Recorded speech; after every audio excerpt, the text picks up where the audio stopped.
الحمدللہ وکفا والصلاة والسلام علی سید الانبیاء معد الجود والعطا وعلی آلہ وصحبہ وبارک وسلم دائما ابدا اما بعد اعوذ باللہ من الشیطان الرجیم بسم اللہ الرحمن الرحیم ان اللہ وملائکتہ یصلون علی النبی یا ایہا الذین آمنوا صلوا علیہ وسلموا تسلیما اللہم صلی وسلم وبارک علی سیدنا و مولانا و نبینا محمد النبی الامی الکریم وعلی آلہ و اصحابہ اجمعین الصلاة والسلام علیک یا سیدی یا رسول اللہ وعلی آلک و اصحابک یا سیدی یا حبیب اللہ الصلاة والسلام علیک یا سیدی یا رحمتا للعالمین وعلی آلک و اصحابک یا سیدی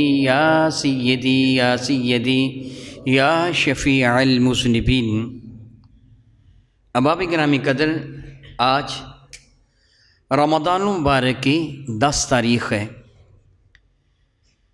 سن 10 نبوی کو، یعنی میرے کریم آقا رسول عربی شفیع معظم رحمت عالم کو اعلان نبوت فرمائے صلی اللہ تعالیٰ علیہ حبیبہ دائما ابدا 10واں سال تھا، اور رمضان المبارک کی 10 تاریخ تھی جب ہماری ماں سیدہ زاہدہ طیبہ طاہرہ حضرت خداد الکبریٰ رضی اللہ تعالیٰ عنہ میرے کریم آقا کو داغ مفارقت دے گئی، آپ کے رحلت مبارکہ ہو گئی۔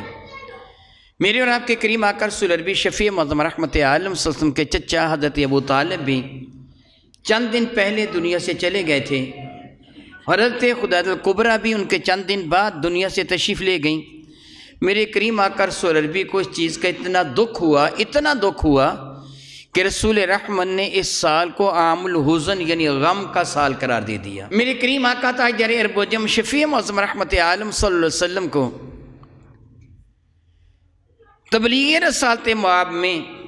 تبلیغ رسالت میں حضرت سیدہ خداد الکبریٰ رضی اللہ تعالیٰ کا اس قدر تعاون حاصل تھا کہ جتنا تعاون کوئی بھی دوسرا شخص نہ کر سکا۔ میرے اور آپ کے کریم آقا تاجر عرب و عجم شفیع معظم رحمت عالم پر اگر سادہ سے لفظوں میں سمجھیں تو سب سے پہلے ایمان لانے والی حضرت خداد الکبریٰ ہے رضی اللہ تعالی عنہ۔ سبب اس کا یہ ہے کہ آپ سارے کے سارے اس بات سے بخوبی واقف ہیں، یہ بات کو پوشیدہ نہیں ہے کہ میرے اور آپ کے کریم آقا رسول رحمت اعلان نبوت فرمانے سے قبل غار حرا میں تشریف فرما ہوا کرتے تھے۔ اعلان نبوت فرمانے سے کئی ماہ قبل میرے کریم آقا کی آیت کریمہ تھی کہ تھوڑا بہت سامان لے کر غار حرا میں تشریف لے جایا کرتے تھے۔ میں دعا کرتا ہوں رب کائنات آپ سب کو حرم شریفین کی زیارت کا شرف عطا فرمائے، اور آپ غار حرا کی بھی زیارت کریں۔ وہ احباب جنہوں نے غار حرا کی زیارت کی ہے ان کے علم میں ہے کہ یہ شہر مکہ سے حرم کعبہ سے کتنے فاصلے پر ہے۔ عموماً گاڑی وغیرہ میں وہاں جاتے ہیں، اور پھر اس کی چڑھائی کتنی زیادہ ہے، عمود ہے، اور اس کی چوٹی کے قریب چوٹی پہ چڑھ کر واپس آنا ہوتا ہے، غار حرا ہے۔ میرے نبی وہاں تشریف فرما ہوا کرتے تھے۔ حضرت سیدہ خداد الکبریٰ رضی اللہ تعالیٰ کھانا لے کر وہاں پیدل میرے نبی کی خدمت میں چلی جایا کرتی تھی، پیدل وہاں چلی جایا کرتی تھی۔ اور آپ کو کسی بھی سیرت کی، حدیث کی کتاب میں، تاریخ کی کتاب میں یہ نہیں ملے گا کہ حضرت خداجہ نے ایک مرتبہ بھی بارگاہ رسالت مآب میں یہ عرض کیا ہو یا رسول اللہ آپ وہاں کیوں تنہائی میں بیٹھے رہتے ہیں، گھر میں رہا کریں، یہاں میں کھانا پیش کر دیا کروں گی۔ نہیں، میرے کریم آقا کے راستہ میں ایک لمحہ کے لیے بھی کبھی رکاوٹ نہیں بنی ہے۔ جو میرے نبی کا جی چاہا وہی کچھ کیا ہے، جو ان کے دل میں خواہش ہوئی وہی کچھ کی ہے۔ انہوں نے کیا کیا؟ وفا کی ہے، وفا کا حق ادا کر دیا۔ جب رب کائنات جل مجید نے پہلی وحی عطا فرمائی ہے میرے کریم آقا کو، اور جبریل امین حاضر ہوئے ہیں، اقرأ باسم ربک الذی خلق، سورہ اقرأ کی ابتدائی آیات مبارکہ لے کر بارگاہ بے کسپنا میں جبریل امین حاضر ہوئے۔ میرے کریم آقا اسی دن، اسی لمحہ غار حرا سے اتر کر اپنے کاشان مقدس پہ تشریف لائے۔ تو حضرت سیدہ خدیجہ کی عادت تھی آج سے پہلے بھی کہ جب بھی میرے کریم آقا اپنے کاشان مقدس میں جلوہ فرما ہوتے، حضرت خدیجہ کھڑی ہو کر آگے بڑھ کر میرے نبی کے استقبال کیا کرتی تھی، کھڑی ہو کر آگے بڑھ کر استقبال کیا کرتی تھیں، اور بہت ہی زیادہ اظہار محبت کیا کرتی تھیں۔ حضرت خدیجہ نے معمول کے مطابق میرے کریم آقا رسول اللہ کا استقبال کیا۔ میرے کریم آقا کے جسم انور پر ہلکی سی کپ کپی تاری تھی، پہلی وہی نازل ہوئی تھی، کپ کپی تاری تھی۔ حضرت خدیجہ نے میرے کریم کا ہاتھ مبارک تھاما تو عرض کیا آپ کو تو بخار سا محسوس ہو رہا، خیریت ہے؟ تو میرے کریم نے فرمایا تھا زملونی مجھے چادر اڑا دو، چادر اڑا دو۔ میرے کریم آقا مبارک چارپائی پہ تشریف فرما ہو گئے۔ حضرت خدیجہ نے آپ کو چادر یا کمبل اڑا دیا اور قریب بیٹھ کر بہت ہی محبت بھرے انداز میں پوچھا خیریت ہے، ہوا کیا تھا؟ میرے کریم آقا نے وہ سارا واقعہ سنا دیا کہ میں غار حرا میں تھا، میرے پاس ایسے ایسے کر کے ایک فرشتہ آیا، اس نے مجھے کہا کہ اقرا، میں نے کہا کہ میں پڑھا ہوا انا لیس بقاری، میں پڑھا ہوا، اس نے پھر کہا اقرا، پھر کہا اقرا بسم ربک الذی خلق، مجھے سینے کے ساتھ لگا کے بھیجا، وہ سارا واقعہ سنایا۔ تو اس وقت سے مجھ پر یہ حالت طاری ہوگی، حضرت خدیجہ نے فوراً کہا میں گواہی دیتی ہوں آپ اللہ کے رسول ہیں، میں گواہی دوں آپ کا، وہ فرشتہ تھے، جبریل امین تھے، آپ اللہ کے رسول ہیں۔ میرے نبی نے دعوت نہیں دی کہ خدیجہ میں اللہ کا رسول ہوں، مجھ پر ایمان لیا، میرے نبی نے واقعہ سنایا، حضرت خدیجہ نے میرے نبی کی رسالت کی گواہی دے دی۔ اب گھر کے دیگر افراد کون تھے؟ کبھی حضرت علی المرتضیٰ کے بارے میں گفتگو کرتے ہوئے میں بتا چکا ہوں کہ حضرت علی المرتضیٰ کو میرے نبی نے اپنی زیر کفالت لے لیا تھا۔ حضرت ابو طالب کے یہاں سے جب 61 سالی تھی، حضور ان کو اپنے گھر لے آئے تھے۔ اب گھر کے دیگر افراد کون ہیں؟ حضرت علی المرتضیٰ ہیں، حضرت سیدہ خدیجہ الکبریٰ کے غلام زید بن حارثہ ہیں، اور میرے نبی کی شہزادیاں سیدہ زینب، سیدہ رقیہ، سیدہ ام کلثوم، سیدہ فاطمہ الزہرا رضی اللہ تعالی عنہم، یہ افراد خانہ ہیں۔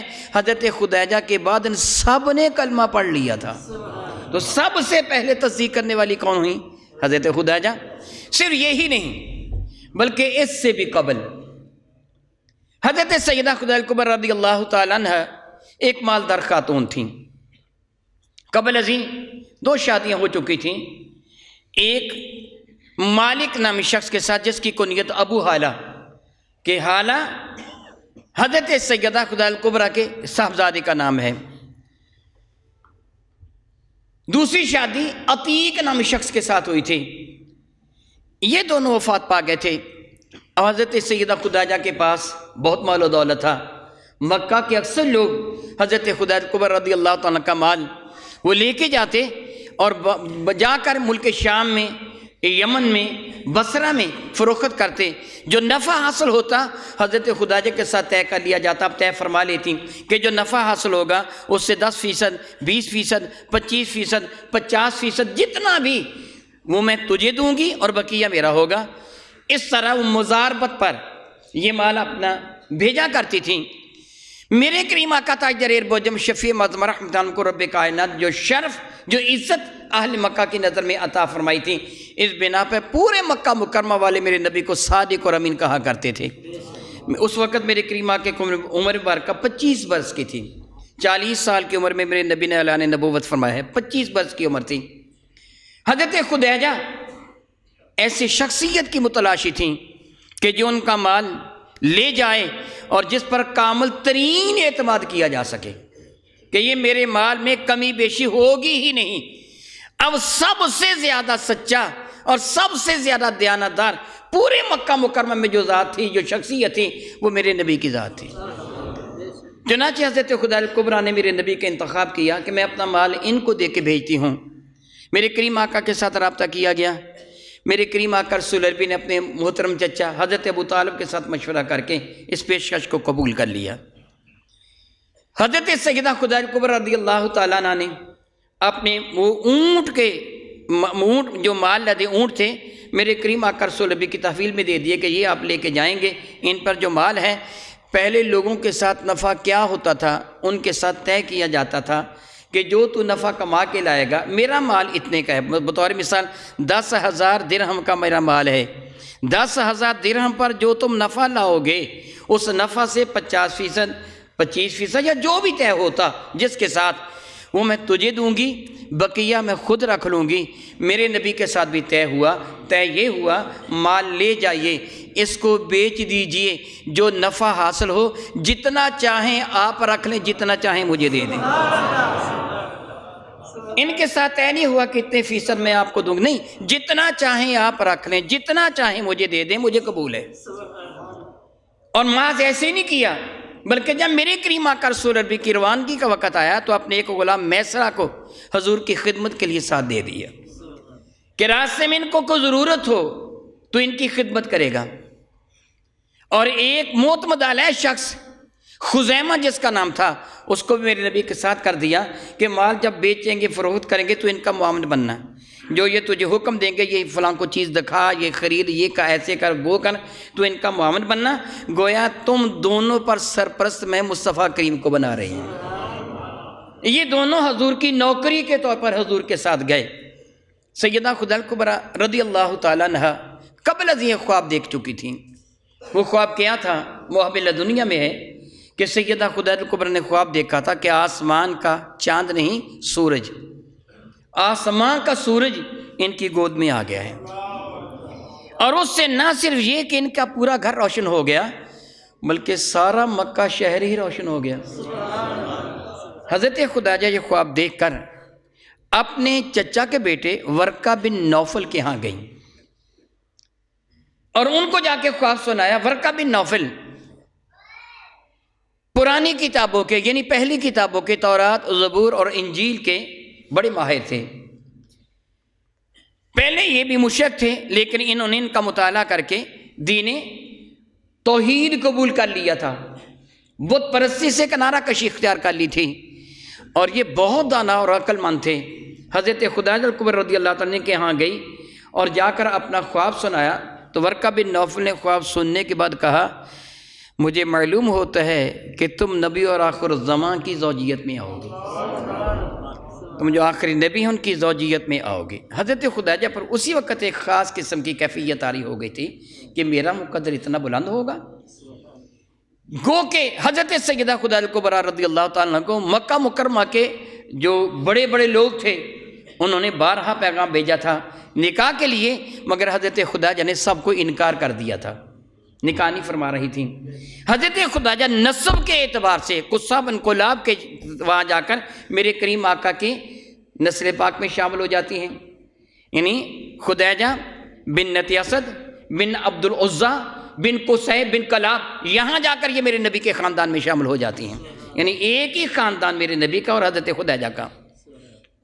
میرے کریم آقا تاجر بوجم شفیع معظم رحمت عالم حضرت خدیجہ کا بال لے کر بصرہ کی جانب روانہ ہوئے۔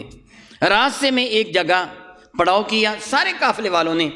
میرے کریم آقا ابتدا سے ہی بہت شریف النفس، بہت ہی شریف النفس، جس طرح میرے نبی کو اہل مکہ نے صادق اور امین کے لقب سے نوازا تھا، حضرت خدیجہ کو طاہرہ کے لقب سے نوازا ہوا تھا۔ اب سیدہ طاہرہ کا یہ سامان لے کر میرے نبی تشریف لے گئے، شرافت انتہا کو تھی۔ جب قافلے کے دوسرے افراد نے وہاں پڑاؤ کیا تو کسی نے کسی درخت کا سایہ، کسی نے کسی درخت کا سایہ، کسی نے کسی درخت کا سایہ اپنے لیے مختص کر لیا۔ میرے نبی کے لیے کسی گھنے درخت کا سایہ باقی نہ بچا۔ ایک سوکھا ہوا درخت تھا، اس کا تنا بھی بوسیدہ ہو چکا تھا، شاخیں بھی ٹوٹ پھوٹ چکی تھیں۔ میرے کریم آقا نے اس درخت کے نیچے اپنا ڈیرا لگا لیا۔ مورخین اور سیرت نگار نقل فرماتے ہیں جو ہی میرے کریم آقا نے اس کے نیچے ڈیرا لگایا وہ سارا درخت ہی سبز و شاداب ہو گیا۔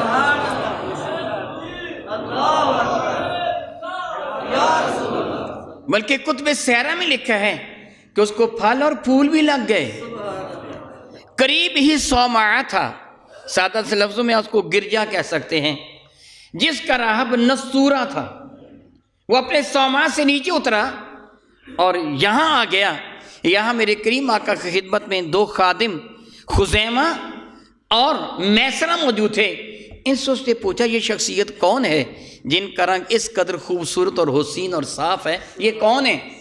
تو انہوں نے میرے نبی کا تعارف کروایا کہ یہ قریش کے خاندان بنو ہاشم کی شاخ کے ایک چشم و چراغ ہیں، ان کے والد ذی وقار دنیا سے تشریف لے جا چکے ہیں، ان کا نام عبداللہ تھا۔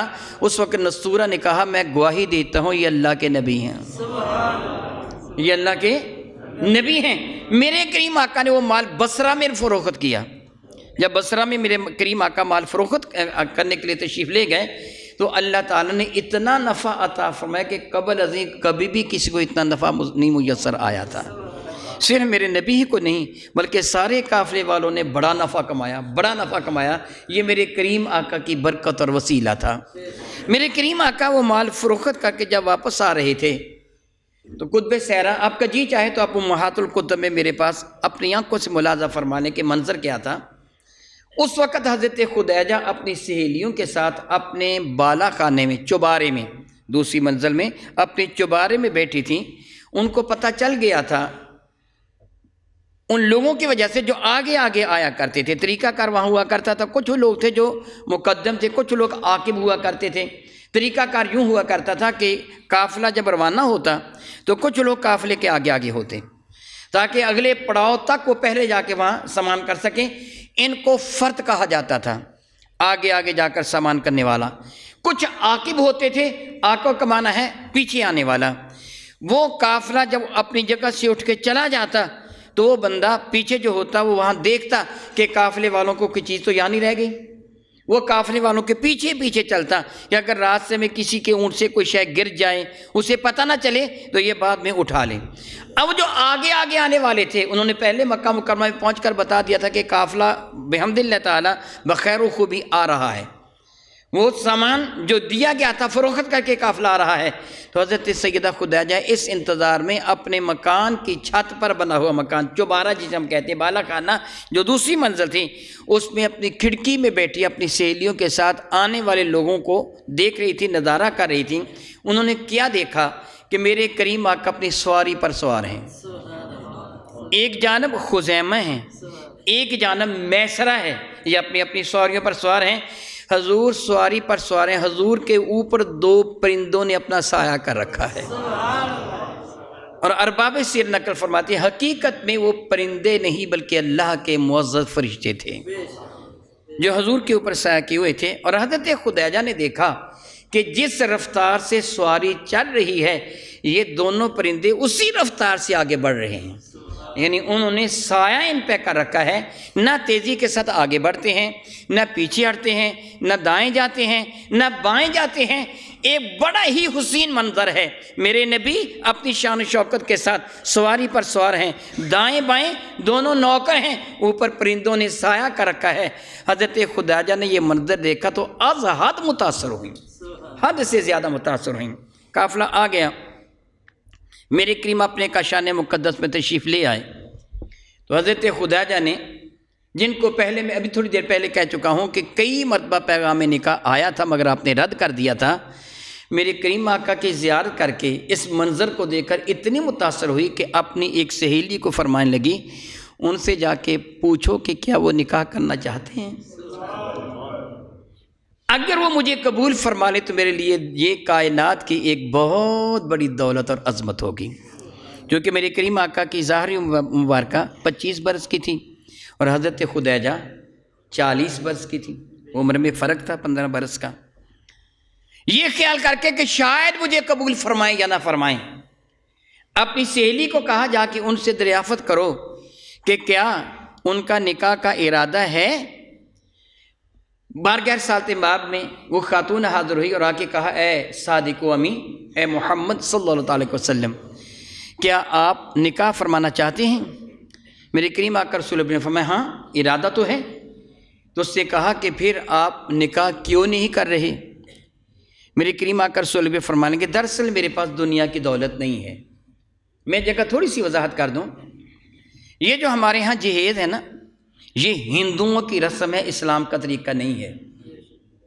یہ جو ہم جہیز دیتے ہیں نا خلاف اسلام ہے, ہندوؤں کی رسم کو ہم اپناتے ہیں, مسلمانوں کی رسم یہ نہیں ہے. مسلمانوں کے ہاں کیا ہے بحمد اللہ تعالیٰ, آپ قبل ازیں بھی سن چکے ہیں کہ جب حضرت سیدنا علی المرتضیٰ کرم اللہ تعالیٰ وجہ الکریم کے زوجیت میں میرے کریم آقا نے سیدہ زاہدہ طیبہ طاہرہ فاطمہ زہرا کو دینا چاہا تھا, حضرت علی المرتضیٰ کو فرمایا تھا علی تیرے پاس کچھ ہے. تو آپ نے عرض کیا تھا یا رسول اللہ علیہ وسلم میرے پاس تو کچھ دولت نہیں ہے. تو میرے نبی نے فرمایا تھا وہ زرہ کہاں ہے جو میں نے تجھے تحفہ میں دی تھی. تو عرض کیا وہ تو ہے, میں جاؤ جا کے بازار میں فروخت کرو. چنانچہ وہ زرہ حضرت عثمان غنی نے خریدی تھی, وہ درہم بھی دے دیے تھے, زرہ بھی واپس پیش کر دی تھی. یہ درہم لے کر حضرت علی میرے نبی کی خدمت میں آئے تھے اور حضور کی جھولی میں رکھ دیے تھے، پیش کر دیے تھے، اور حضور نے یہ درہم لے کر حضرت ابوبکر کو، حضرت بلال کو، بعد دیگر صحابہ کو بلا کے فرمایا تھا ابوبکر جاؤ فاطمہ الزہرا کے لیے جہیز کا سامان خرید کے لاؤ۔ میں آپ کو دراصل یہ بتانا چاہتا ہوں کہ حضرت فاطمہ کے لیے جہیز کی خاطر جو رقم خرچ کی گئی وہ کس کی رقم تھی؟ پتہ کیا چلا؟ اسلام میں جہیز لڑکے کی ذمہ داری ہے، لڑکی کی نہیں ہے۔ مکان لینا، اس کے اندر جو سامان ہے ضرورت کا وہ وہاں پہنچانا لڑکے کی ذمہ داری ہے، لڑکی کی نہیں ہے۔ یہ ہماری بدقسمتی ہے کہ جب شادی کرتے ہیں نا تو 10 پناہ، جس کو پنجابی میں چمٹا کہتے ہیں، چولہا جس کے گھر وہ بھی دے کے بھیجتے ہیں، سوئی دھاگا تک دے کے بھیجتے ہیں، گویا وہ گھر بالکل خالی ہے، وہاں ہے ہی کچھ نہیں۔ یہ لڑکی لے کے جائے گی تو کھانا کھائیں گے ان پلیٹوں میں، باقی اس کے گھر کو سارے کا سارے ہندوؤں کا رسم ہے، یہ مسلمانوں کی رسم نہیں ہے۔ کاش اس لعنت سے اللہ تعالیٰ مسلمانوں کو بچا لے۔ میرے نبی نے فرمایا کہ میرے پاس جہیز کے لیے رقم نہیں ہے کہ میں نہ گھر خرید سکتا ہوں نہ گھر کا سامان وہاں پہنچا سکتا ہوں۔ تو اس عورت نے کہا اگر عورت ایسی مل جائے جو جہیز کی طلبگار ہی نہ ہو، جو جہیز مانگے ہی نہیں بلکہ وہ سب کچھ اپنی طرف سے پیش کر دے، میرے کریم آقا فرمان کہ ایسی عورت بھی کوئی ہو سکتی، کہنے لگے وہ خدیجہ ہے جو آپ سے شادی کرنا چاہتے ہیں۔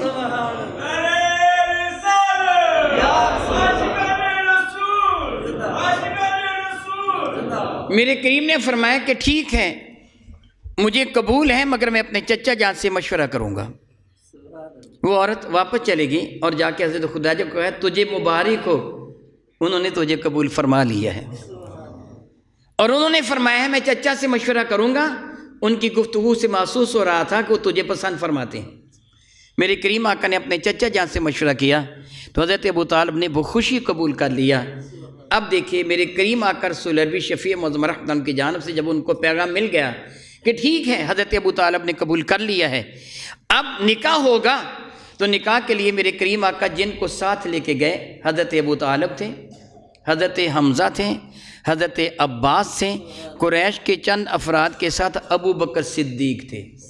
یہ گئے ہیں حضرت سیدہ خدیجہ الکبریٰ کے ہاں، یوں کہیے جس طرح بارات، اگرچہ باقاعدہ بارات بھی اسلام میں نہیں ہے، یہ احباب وہاں گئے ہیں، اور ادھر سیدہ خدیجہ الکبریٰ نے کن لوگوں کو اپنے ہاں بلا رکھا تھا؟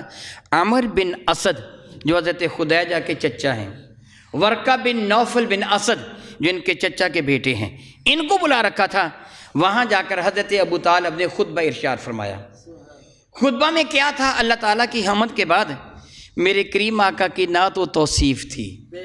محمد کون ہیں، ان کا باپ کون ہے؟ میں ابھی تھوڑی دیر پہلے بتا چکا ہوں، دونوں کا خاندان ایک ہے، قریش قصی سے جا کر دونوں ایک ہی نسل میں ہو جاتے ہیں۔ بائیں ہماں یہ اسی شہر کے رہنے والے تھے دونوں باشندے، لیکن رواج عرب کے مطابق یہی ہوا کرتا تھا کہ لڑکے والے کھڑا ہو کر اپنے لڑکے کی فضیلت بیان کرتے، اپنے خاندان کے بارے میں بتاتے، پھر لڑکی والے کھڑے ہو کر اپنے خاندان کے بارے میں بتاتے، اپنی وہ مفاخرت کرتے، اپنا فخر کرتے یا اپنا فخر کرتے۔ حضرت ابو طالب نے کھڑے ہو کر اپنی شان، بنو ہاشم کی شان کا ذکر کیا کہ بنو ہاشم والے وہ متولی ہیں حرم کعبہ کے، وہ پانی پلانے والے ہیں، ساقی ہیں حرم زمزم کے، وہ آنے والے مہمانوں کی خدمت کرنے والے، یعنی وہ جو بنو ہاشم ہے ان کے شرف کے بارے میں کہ ان کا یہ چشم، یہ آنکھ کا تارا، یہ نور دیدہ، یہ ان کے جگر کا ٹکڑا ہے محمد مصطفیٰ کریم، عزت و عظمت کی نہایت بلندی پہ فائز۔ حضرت ابو طالب نے کہا کہ میں خدیجہ الکبریٰ کے لیے 20 اونٹ حق مہر میں پیش کروں گا، یعنی اپنے بھتیجے کا جو حق مہر ہے یہ لڑکے کے ذمہ ہے، حق مہر بھی لڑکے کے ذمہ، 20 اونٹ میں حق مہر پیش کروں گا۔ اس کے بعد عمر بن اسد کھڑے ہوئے، حضرت سیدہ خدیجہ کے چچا، انہوں نے خطبہ دیا، حضرت خدیجہ کی فضیلت بیان کی کہ یہ طاہرہ ہے، یہ طیبہ ہے، نہایت ہی پاکیزہ ہے، اس پر کوئی الزام نہیں ہے، یہ مالدار ہے، اسی خاندان قریش سے وغیرہ وغیرہ قریش سے تعلق رکھنے والی ہیں، ان کے فضائل بیان کیے، اور یوں پھر ایجاب و قبول ہو گیا۔ ورقہ بن نوفل نے بھی کچھ نہ کچھ بیان کیا۔ میرے کریم آقا کی زوجیت میں سیدہ خدیجہ الکبریٰ تشریف لے آئیں اور آپ کی خدمت میں حاضر ہو کر عرض کیا یا رسول اللہ، حضور کو اے صادق و امین، یا رسول اللہ تو نہیں کہا، وہ میں نے کہہ دیا ہے، اے صادق و امین، جو آپ کے چچا نے 20 اونٹ حق کے مہر میں عطا فرمائے ہیں، ان میں سے 1 اونٹ ذبح کر کے لوگوں کو کھانا کھلا دیجیے۔ میرے نبی نے حضرت خدیجہ کبریٰ کی خواہش پر اونٹ ذبح کر کے کھانا کھلا دیا، گویا یہ ولیمہ تھا۔ پھر حضرت خدیجہ نے کیا اپنا غلام زید بن حارثہ، جو بھی سونا چاندی مال و دولت تھا، جو بھی اونٹ گائے بھیڑ بکریاں تھیں، وہ ساری کی ساری میرے نبی کی خدمت میں پیش کر دی۔ یا رسول اللہ علیہ وسلم، اب میں ان میں سے کسی بھی چیز کو اپنے لیے پسند نہیں کرتی، ان سب کے مالک آپ ہیں، میں آپ کی ذات کو پسند کرتی ہوں، بس اس کے سوا کچھ بھی نہیں۔ پھر میرے نبی نے کیا اتنی مالدار خاتون کے مال سے تجارت کی؟ ہاں تجارت کی، مگر کس کے ساتھ؟ اپنے رب کے ساتھ۔ وہ سارا مال اللہ تعالیٰ جل وعلا کی رضا کے لیے میرے نبی نے سارا خرچ فرما دیا، کوئی بھی مال اپنے پاس نہیں رکھا۔ اب حضرت خدیجہ کبریٰ کا جو گزر بسر ہوتا تھا، وہ جو کی سوکھی روٹی پر صبح و شام گزر بسر ہوا کرتا تھا۔ رب کائنات جل وعلا کو اشاری گرم قدر ووجدک عائلا فاغنی، مفسرین اکرام فرماتے اسی سلسلے میں اللہ نے یہ نازل فرمایا تھا، محبوب مکرم آپ کے پاس دنیا کی دولت نہیں تھی، ہم نے آپ کو غنی فرما دیا کہ خدیجہ کا سارا مال آپ کے قدموں میں انبار ہو گیا۔ میرے نبی نے وہ سارے کا سارا تقسیم کر دیا۔ خدیجہ کبریٰ نے اس حال میں زندگی گزاری کہ اب کیا تھا، وہ سوکھی ہوئی روٹی کھا کر گزارا کر لیا کرتی تھیں۔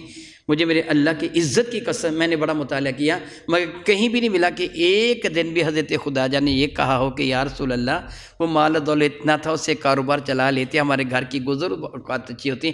نہیں، کبھی بھی نہیں کہا یا رسول اللہ جس طرح آپ راضی ہیں میں بھی اسی طرح راضی ہوں۔ اللہ تعالیٰ کو یہ عمل کتنا زیادہ محبوب تھا، کتنا زیادہ پسند تھا۔ صحیح حدیث سے برکہ ہے، میرے کریم آقا تشریف فرما تھے، اس سے بڑھ کر عزت عظمت اور کیا ہوگی۔ میرے کریم آقا تشریف فرما تھے، حضرت خدیجہ رضی اللہ تعالی عنہا میرے نبی کے لیے کھانا لے کے آ رہی تھیں۔ جبریل آ گئے اور آ کے عرض کیا یا رسول اللہ علیہ السلام آپ کا رب فرماتا ہے خدیجہ آپ کے لیے کھانا لے کے آ رہی ہیں، جب وہ آئیں تو ان کو میرا سلام کہنا۔ اللہ نے فرمایا کہ یا رسول اللہ خدیجہ آپ کے لیے کھانا لے کے آ رہی ہیں، جب وہ آئیں تو ان کو میرا سلام کہنا، اور کہنا خدیجہ میں نے تیرے لیے جنت پہ وہ محل تیار کر رکھا ہے جس کی کوئی مثال ہی نہیں ہے۔ اگر دنیا میں تم اس طرح زندگی بسر فرما رہی ہو تو میں نے جنت پہ تمہارے لیے اعلیٰ ترین۔ تو جبریل نے اپنا سلام بھی عرض کیا اور رب کا سلام بھی حضرت خدیجہ کے لیے پیش فرمایا۔ اللہ اکبر، اللہ اکبر، کتنی بلند شان ہے یعنی سیدہ خدیجہ کبریٰ رضی اللہ تعالی عنہا کی۔ میرے کریم آقا کفار کے ستائے ہوئے جب اپنے کاشان مقدس میں تشریف لاتے تو حضرت خدیجہ کبریٰ رضی اللہ تعالیٰ اس انداز سے میرے نبی کو تسلی دیتی کہ سارے کا سارا غم جاتا رہا۔ ان کی حیات مبارکہ میں میرے کریم آقا نے کبھی دوسری شادی کا خیال تک نہیں فرمایا، اگرچہ بہت پیشکشیں ہوئیں مگر میرے نبی نے سب کو رد کر دیا۔ میرے قریب نے کسی کے ساتھ شادی نہ فرمائی۔ حضرت خدیجہ کبریٰ کی موجودگی میں سب سے زیادہ وفاشار خاتون حضرت خدیجہ کبریٰ رضی اللہ تعالی عنہ میرے نبی کے ساتھ۔ میرے کریم آقا رسول عربی شفیع معظم رحمت عالم صلی اللہ علیہ وسلم زمین پر لکیریں لگا رہے تھے، صحابہ بھی حاضر خدمت فرمانے لگے جانتے ہو یہ کیا ہے؟ تو انہوں نے عرض کیا اللہ اور اس کے رسول جانتے ہیں۔ فرمایا کہ وہ 4 عورتیں ہیں جن کو اللہ تعالیٰ نے سب عورتوں پر فضیلت عطا فرمائی ہے۔ پھر ارشاد گرامی قدر فرمایا وہ 4 عورتیں ایک خدیجہ بنت خویلد ہیں اور دوسری عورت اس کی بیٹی فاطمہ الزہرا بنت محمد ہے، تیسری عورت مریم بنت عمران ہے اور چوتھی عورت آسیہ بنت مزاحم ہے۔ ان کو سب پر فضیلت عطا فرمائی۔ سیدہ زاہدہ طیبہ طاہرہ حضرت خدیجہ کبریٰ رضی اللہ تعالی عنہا جب داغ مفارقت دے گئیں تو میرے کریم آقا رسول اللہ کو بہت زیادہ محسوس ہوا۔ سیدہ عائشہ صدیقہ رضی اللہ تعالیٰ عنہ فرماتی ہیں رسول رحمت ہمیشہ بڑے ہی محبت بھرے انداز میں حضرت خدیجہ کا ذکر فرماتے ہیں۔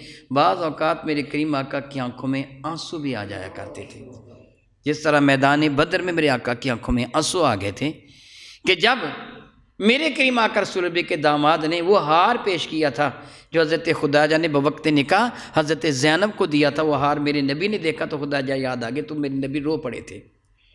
رسول رحمت صلی اللہ علیہ وسلم جب کوئی جانور ذبح کر کے گوشت تقسیم فرماتے تو حضور بالخصوص حضرت خدیجہ کی سہیلیوں کو بھی گوشت بھیجا کرتے تھے۔ میں کہتے میں اس کی سہیلیوں کو میں ہدیہ بھیجوں گا۔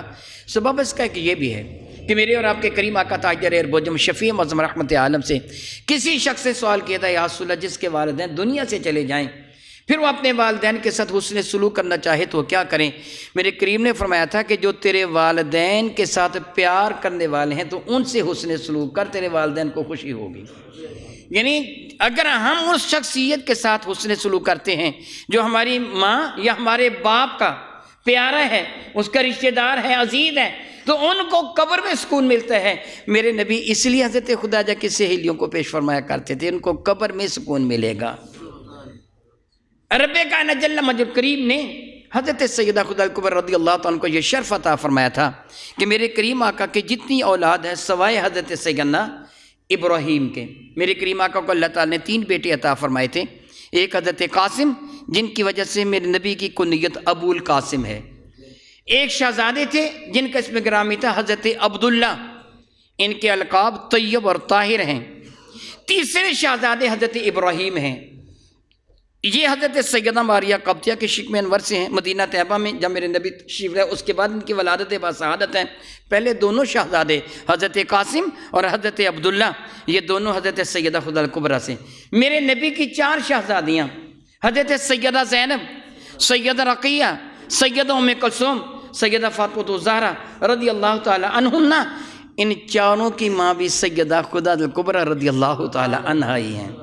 میرے اور آپ کے کریم آقا تاجدار اربوجم شفیع معظم رحمت عالم صلی اللہ علیہ وسلم کی تبلیغ رسالت کے سلسلہ میں بہترین معاونت کرنے والی جناب سیدہ خدیجہ کبریٰ رضی اللہ تعالیٰ عنہ ہیں، اور آپ کے چچا حضرت ابو طالب بھی، حضرت ابو طالب بھی بہترین معاون تھے، اور جناب سیدہ خدیجہ کبریٰ بھی۔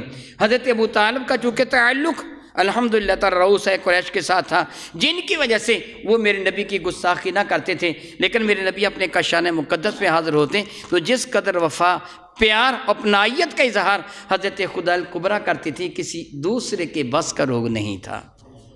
میرے کریم آقا تاجدار اربوجم شفیع معظم رحمت ہمیشہ ان کو یاد فرمایا کرتے تھے، اور ان کا تذکرہ بڑے ہی اعلیٰ ترین الفاظ میں کیا کرتے تھے۔ الحمدللہ تعالیٰ ثم الحمدللہ تعالیٰ، رب کائنات کا کتنا احسان و کرم ہے کہ اللہ تعالیٰ جل وعلا نے ہمارے دلوں میں اپنے نبی کی محبت پیدا فرمائی، اپنے نبی کی اہل بیت اور صحابہ کی محبت کو پیدا فرمایا۔ یہی ایمان ہے کہ ہم اپنے کریم آقا کے ازواج مطہرات سے، اپنے کریم آقا کی اولاد سے، اپنے کریم آقا کے صحابہ سے محبت کرتے ہیں۔ میں دعا کرتا ہوں رب کائنات ہمیں زندہ رکھے تو اسی محبت میں، ہمیں موت ہے تو اسی محبت میں، قیامت کے دن اٹھیں تو دامن مصطفیٰ کریم کا سایہ ہمارا مقدر بنے۔ آمین ثم آمین، وآخر دعوانا ان الحمدللہ رب العالمین۔